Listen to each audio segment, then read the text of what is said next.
Fövqəladə Hallar Nazirliyi Dövlət Yanğından Mühafizə Xidmətinin təşkilatçılığı ilə Sumqayıt şəhər ərazisində yerləşən SOCAR-ın etilen polietilen zavodunda açıq texnoloji qurğularda yanğınların söndürülməsi mövzusunda yanğın taktiki təlim keçirilib.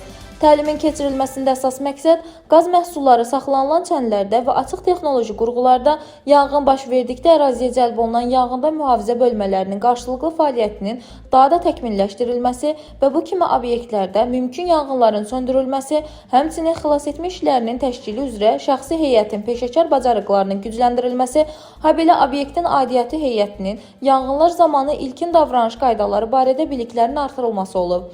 Təlim zamanı etilen polietilen zavodunda baş vermiş şərti yanğın yerinə operativ çatan Dövlət Yanğından Mühafizə Xidmətinin yanğından mühafizə bölmələri işçilərinin təhlükəli ərazidən təxliyə edilməsi, yanğın yerində çevik kəşfiyyatın aparılması və yanğının söndürülməsi, Nazirliyin Sumqayıt Regional Mərkəzinin xilasetmə qrupu ilə ərazidən yaralıların xilas edilməsi əməliyyatları yerinə yetiriblər.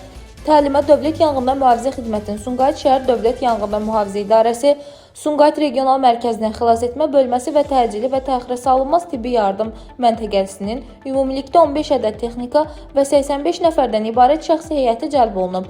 Uğurla keçirilən təlimdən sonra əldə edilmiş nəticələr müzakirə olunub. Müvafiq tapşırıqlar verilib. Dilbər Vüqar qızı, Bölgə TV.